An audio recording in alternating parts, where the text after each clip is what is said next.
जय हिंद। हम लोग आज हिंदी व्याकरण में पाठ 10 संधि चल रहे थे। संधि में खंड 2 मेरा है। हिंदी व्याकरण पाठ 10 संधि और संधि में खंड 2 मेरा चल रहा है। और संधि में खंड 2 मेरा जो है स्वर संधि का प्रकार एवं परिभाषा, यानी हम संधि पढ़ लिए थे, अब संधि में प्रकार पढ़ लिए थे, अब स्वर संधि का प्रकार एवं उसके परिभाषा पढ़ेंगे। तो स्वर संधि को हमने देखा था 5 प्रकार है, यानी स्वर संधि में जो है स्वर संधि का 5 है, जिसे हम पढ़े थे दीर्घ संधि, गुण और वृद्धि, यन और अयादि। तो हम इस सबको कर रहे हैं।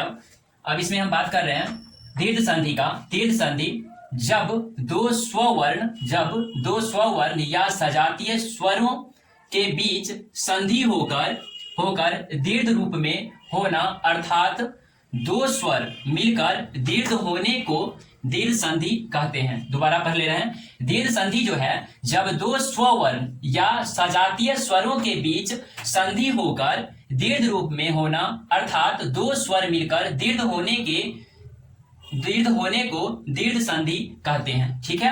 अब इसे हम बात कर रहे हैं उदाहरण पे। उदाहरण जो है, उदाहरण में जब अ और आ के साथ अ और आ हो तो आ बन जाता है, यानी आ, अर्थात अ आ मिलकर आ यानी दीर्घ संधि होती है।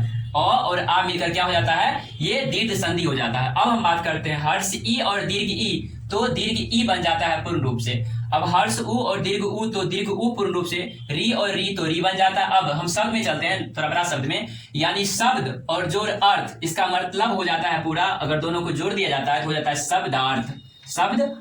शब्द अर्थ यानी विद्या जोड़ अर्थी यानी विद्यार्थी, विद्या जोड़ आलय यानी विद्यालय। अब चलेंगे गुण संधि। अब गुण संधि में, गुण संधि यदि अ या आ के बाद हर स्वर या दीर्घ स्वर हर्ष ई, दीर्घ ई और री मिलने पर ए और ओ और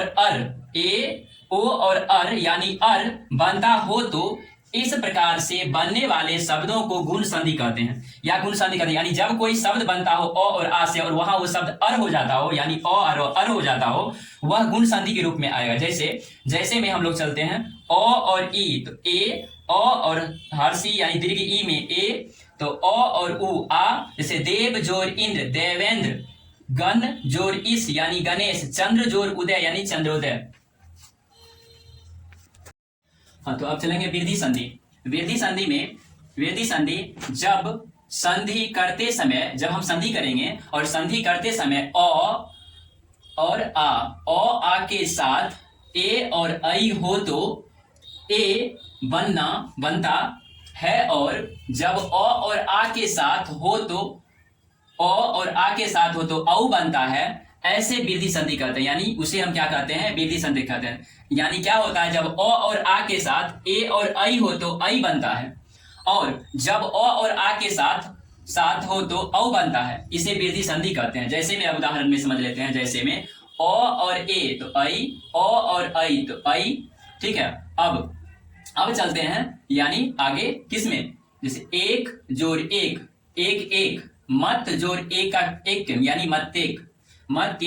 अब चलेंगे यन संधि यदि हर्ष ई या दीर्घ ई, यानी हर्ष ई या दीर्घ ई, हर्ष उ जोड़ दुर्ग उ और री के बाद भिन्न स्वर आए तो हर्ष ई या दीर्घ ई या य और य, हर्ष उ या दुर्ग उ का व और री का र हो जाता है। यानी क्या होता है समझिए, यदि हर्ष ई या दीर्घ ई, हर्ष उ और दुर्ग उ, हर्ष उ जोड़ दुर्ग उ और री के बाद भिन्न स्वर आए तो हर्ष ई या दीर्घ ई या य हो जाता है, यानी हर्ष उ या दुर्ग उ का व हो जाता है। यानी हर्ष ई या दीर्घ ई का य और हर्ष उ और दुर्ग उ का व और री का र बन जाता है, यानी र हो जाता है।